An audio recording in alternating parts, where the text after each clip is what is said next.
બે શબ્દો આપણને આગળ કહેશે। નમસ્કાર ખેડૂત મિત્રો, આજે આ વિડીયોના મારફતથી હું તમામ ખેડૂત મિત્રોને જણાવવા માંગીશ કે ફાર્મર રજિસ્ટ્રી એટલે કે ફાર્મર રજિસ્ટ્રેશન નોંધણી ખરેખર છે શું, ભવિષ્યમાં તેના કેવા કેવા ઉપયોગો છે, તેનાથી ખેડૂતોને કેવો કેવો ફાયદો થાય છે, તે તમામ બાબતની ચર્ચા આજે આપણે આ ડિજિટલ પ્લેટફોર્મના માધ્યમથી કરવાના છીએ।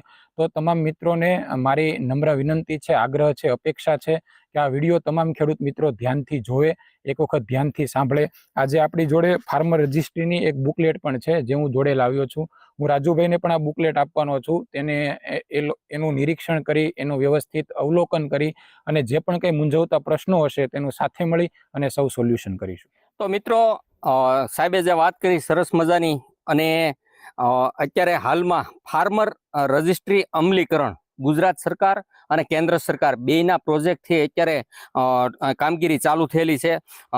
હમણાં જ રાજ્ય સરકાર દ્વારા એક તાલીમ આપવામાં આવી હતી અને તાલીમની અંદર પણ બધી વસ્તુ આપણને કહેવામાં આવી હતી, જેમાં કામગીરી CSC, VLE અને VCA આ લોકોને કામગીરી કરવાની છે। સાથે સાથે સેલ્ફ આપણે જાતે પણ આપણે રજીસ્ટ્રેશન કરી શકશું। તો એની સંપૂર્ણ વિગત તમને હું આ ડિજિટલ પ્લેટફોર્મમાં દેવા માંગુ છું।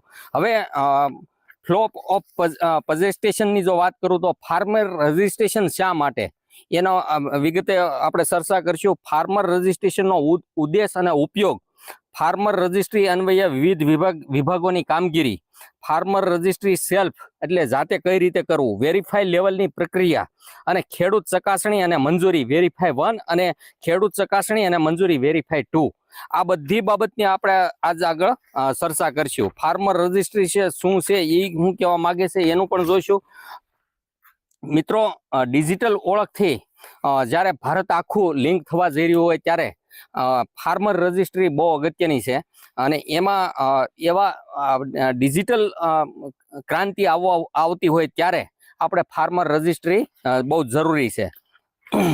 હવે મિત્રો, આ ફાર્મર રજિસ્ટ્રી છે વન ટાઈમ લાઈફ ટાઈમ એક જ વખત કરવાની છે, એટલે કોઈ પણ ખેડૂતને એક જ વખત રજિસ્ટ્રેશન કરવાનું છે। હવે ઝડપી અને પારદર્શક અને સરળ સિસ્ટમથી આ સેલ્ફ પણ થઈ જાય છે, સાથે સાથે CSC દ્વારા પણ થઈ જાય છે, અને ગામના ગ્રામ પંચાયતના VLE પણ કરી શકશે। સરકારશ્રીની યોજનામાં 100% સમાવેશ આમાં આજે રજિસ્ટ્રી થશે એમાં લાગુ પડી જાય। બીજું, સાથે આધાર દ્વારા કાર્યક્ષમ DBT એટલે કે એ પણ ખાસ અગત્યનું છે। DBT નો જ્યારે પ્રશ્ન આવે ત્યારે ઘણા ખેડૂતોને ખ્યાલ નહીં હોય કે ભાઈ PM સન્માન નિધિની જે 2000 નો હપ્તો આવે છે એને આપણે DBT એટલે કે ડાયરેક્ટ બેંક ટ્રાન્સફર, જે અથવા તો આવનાર કોઈ પણ સમયની અંદર સરકાર ક્યારેય પણ જે લાભ દેવા માંગે છે એ DBT દ્વારા દેવા માંગે છે, ત્યારે પણ ખાસ અગત્યનું છે, અને ડિજિટલ સેવાનો ઉપયોગ વધુમાં વધુ થાય એ બાબતનું છે। હવે ફાર્મર રજિસ્ટ્રી સાથે લિંક યોજનાઓની જો વાત કરું તો આ બધું કરવાથી આપણને શું ફાયદો થાય, તો હું તમને જો એમાં વાત કરું તો કેન્દ્ર સરકારની યોજના, રાજ્ય સરકાર અને કેન્દ્ર સરકારની યોજનાની અંદર જો જોઈએ તો કેન્દ્ર સરકારની યોજનાની અંદર PM Kisan, PM FVY, IAF, KCC, fertiliser subsidy અને PMKSY। હવે આજે મેં શબ્દો કીધા PM કિસાન એટલે કે સન્માન નિધિના, પછી એની સિવાય KCC એટલે કે આપણે જે ધિરાણ લઈએ છીએ, ફર્ટિલાઇઝર સબસિડી એટલે કે જે ખાતરની અંદર જે સબસિડી મળે છે એ, અને PMKSY। હવે એવી જ રીતે કેન્દ્ર સરકારની સિસ્ટમમાં ICC, કૃષિ DSS, ઇનામ, M કિસાન, IPMS, NPSSS અને સીડ સિસ્ટમ અને કિસાન કોલ સેન્ટર, આ બધી સુવિધા કેન્દ્ર સરકારની આ ડિજિટલ ની નોંધણી થઈથી આપણને મળવાપાત્ર છે। એવી જ રીતે આજે વાત કરી કેન્દ્ર સરકારની, એવી જ રીતે રાજ્ય સરકારની યોજનાઓ જે છે એમાં ફાર્મ લોન સ્કીમ એટલે કે આપણે જે ધિરાણ ઉપાડવી છીએ, મુખ્યમંત્રી કિસાન સહાય યોજના એમાં લાગુ પડી જાય, કિસાન મહોત્સવ યોજના, કૃષિ મહોત્સવ યોજના, જે કૃષિ મહોત્સવ આપણે આવે છે એના જે મહોત્સવના યોજના છે એ પણ એમાં લાગુ પડશે। બીજું, સોઇલ હેલ્થ કાર્ડ એટલે કે SSC અને ફાર્મ મશીનરાઇઝ સ્કીમ, રાજ્ય સરકારની સિસ્ટમમાં ROR એ ખાસ અગત્યનો, આપણે આગળના વિડીયોમાં આપણે કીધેલું હતું કે એક દાખલા તરીકે ROR થી આપણે જાતે 7, 12, 8 કાઢી શકીએ છીએ। એ એક પ્લેટફોર્મ છે ગુજરાત સરકારનું, અને હળિયા સાહેબ આપણે હમણાં ક્રોપ કટિંગ અને ક્રોપ સર્વે એ ડિજિટલ ક્રોપ સર્વે નું આપણે હતું હમણાં છેલ્લે ગયા વખતે તો એ આપણે વિડીયો મૂકેલો હતો ડિજિટલ ક્રોપ નો તો એ પણ આમાં લાગુ પડી જાય એટલે કે આપણે જે વાવેતર કરવી છે એ ડિજિટલ પ્લેટફોર્મમાં આવી જાય અને એની સાથે સાથે ડીબીટી સિંગલ SSO રાજ્ય સરકારની તમામ યોજના આની અંદર લાગુ પડી જશે. હવે મિત્રો ફાર્મર રજિસ્ટ્રેશનનો ઉદ્દેશ અને ઉપયોગો એ કઈ રીતે હશે તો એની જો વાત કરું તો ફાર્મર રજિસ્ટ્રેશન યોજનાનો ઉદ્દેશ રાજ્યના તમામ ખેડૂતોનો આધાર સાથે લિંક રજિસ્ટ્રી એટલે કે ગુજરાતના તમામ ખેડૂતો માટે ખાસ નિરાંતે સાંભળજો ગુજરાતના તમામ ખેડૂતો માટે આધાર સાથે લિંક રજિસ્ટ્રી થશે. યોજનાઓનું આયોજન થશે, લાભાર્થીની ચકાસણી પણ થઈ શકશે, કૃષિ પેદાશોના વેચાણ અને વ્યવસ્થા એ પણ આમાં લાગુ પડશે. એટલે કે આપણે જે માલ વેચવા જઈએ છીએ MSP જેને કહેવાય છે એ ટેકાના ભાવની ખરીદી એમાં પણ ખાસ અગત્યની જરૂર પડશે એટલે રજિસ્ટ્રી આપણે કરવી પડશે. હવે સાથે એવી રીતે વિવિધ કલ્યાણકારી યોજનાઓનો લાભ પણ એમાં લાગુ પડશે. ખેતીવાડી તેમજ અન્ય યોજનાની ઓળખ અને પ્રમાણપત્રની સુવિધા એમાં ઉપલબ્ધ છે. કૃષિ ધિરાણ, ઇનપુટ અને ગુણવત્તાયુક્ત સેવાઓ એમાં સામેલ છે. ફાર્મર રજિસ્ટ્રીના ઉપયોગો જો વાત કરું તો ખેડૂતો માટેની વિવિધ સરકારી યોજનાઓના લાભાર્થે મહેસૂલ વિભાગના રેકર્ડમાં ખેડૂતના આધાર કાર્ડ સાથે લિંક એટલે કે મહેસૂલ વિભાગનું જે આપણું 7/12 નું જે પોર્ટલ છે એની સાથે સીધું લિંક થશે. બીજી જો વાત કરું તો પ્રધાનમંત્રી ફસલ બીમા યોજના PMFBY જે પ્રધાનમંત્રી ફસલ બીમા યોજના પણ એમાં લાગુ પડશે. પ્રધાનમંત્રી કિસાન સન્માન નિધિ જે આપણે 2000 નો હપ્તો આવે છે એ પણ એમાં લાગુ પડશે. કિસાન ક્રેડિટ કાર્ડ ગુજરાતના તમામ ખેડૂતો સેવા સહકારી મંડળી હોય કે SBI સ્ટેટ બેંકમાંથી લોન લેતા હોય સહકારી કે સરકારી તમામ ક્ષેત્રે આપણે કિસાન ક્રેડિટ કાર્ડ ઉપલબ્ધ છે એ પણ આમાં લાગુ પડશે. લઘુત્તમ ટેકાના ભાવ MSP એ પણ આમાં લાગુ પડશે. અને ઇનામ એટલે કે નેશનલ એગ્રીકલ્ચર માર્કેટ આપણે નેશનલ બહારના સ્ટેટમાં જે આપણે વેચાણ ખરીદ કરવું હોય તો ઇનામ આવે છે એ પણ આમાં લાગુ પડશે. તો મિત્રો ફાર્મર રજિસ્ટ્રેશનની મુખ્ય કામગીરી એના ઉદ્દેશો એના લાભ એ આપણે જોઈ લીધું. હવે આનું રજિસ્ટ્રેશન કઈ રીતે કરવું ખાસ અગત્યનો ટોપિક અને ગુજરાતમાંથી ઘણા લોકોના મને ફોન આવેલા હતા તો એનો એક એવું કહેવાનું હતું કે તમે રાજેશભાઈ એક વિડીયો બનાવો તો આ વિડીયોના માધ્યમથી ગુજરાતના ખેડૂતોને હું અપીલ કરું છું કે તમે જાતે સેલ્ફ કઈ રીતે આમાં રજિસ્ટ્રેશન કરી શકશો એની બાયોમાં અમે લિંક પણ મૂકશું. તમે જાતે એમાં સેલ્ફ રજિસ્ટ્રેશન કરી શકશો.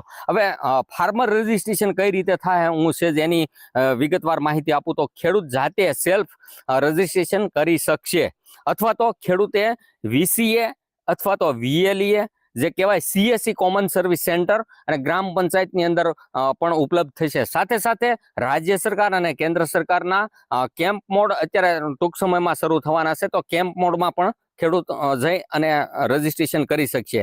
હવે આ રજિસ્ટ્રેશન થયા પછી એપ્રુવલની કામગીરી જે છે એ ગ્રામ્ય કક્ષાએ કોણ કરશે તો કે ગ્રામ્ય કક્ષાએ પંચાયતમાં તલાટીશ્રી તથા પ્રાથમિક એપ્રુવલ એને ROR ના ડેટામાં આપશે.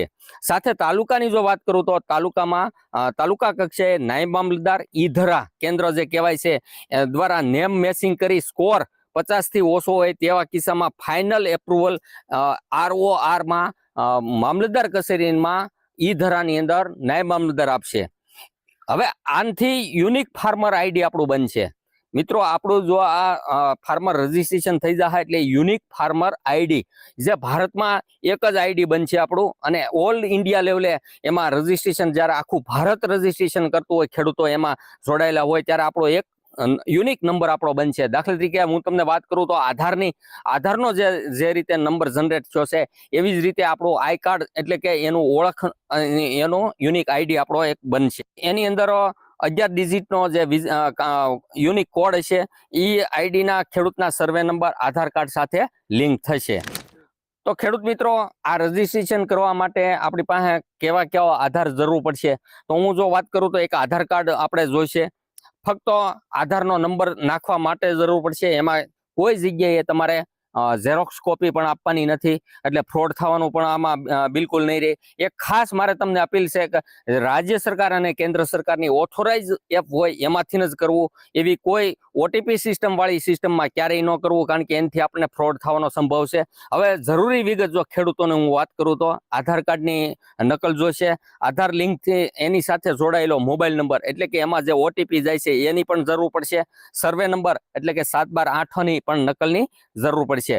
ટેકનિકલ જરૂરિયાતની જો વાત કરું તો જાતે આપણે સેલ્ફ કરતા હોય તો એક મોબાઈલની જરૂર પડશે, અથવા બાળકો ભણતા હોય અને લેપટોપ વાપરતા હોય તો લેપટોપમાં અથવા તો કોમ્પ્યુટરમાંથી પણ થઈ શકશે. એટલે મોબાઈલ અથવા કોમ્પ્યુટર અને ઇન્ટરનેટ.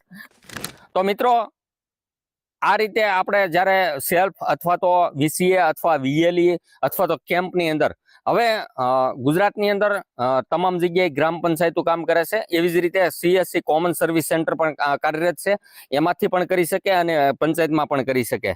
હવે ફાર્મર રજિસ્ટ્રી અન્વયે વિવિધ વિભાગોની કામગીરી, એટલું કામગીરી કર્યા પછી એના વિભાગોની જે કામગીરી છે એની આપણે વાત કરીશું. તો ફાર્મર રજિસ્ટ્રી અન્વયે વિવિધ વિભાગોની કામગીરી, એમાં મહેસૂલ વિભાગ એમાં લાગુ પડે છે. એક એમાં ફાર્મર રજિસ્ટ્રેશન માટે નોડલ વિભાગ તરીકે કામગીરી કરશે. બીજું, નગરપાલિકા મહાનગરપાલિકા વિસ્તારમાં ઓપરેટરની પસંદગી થશે.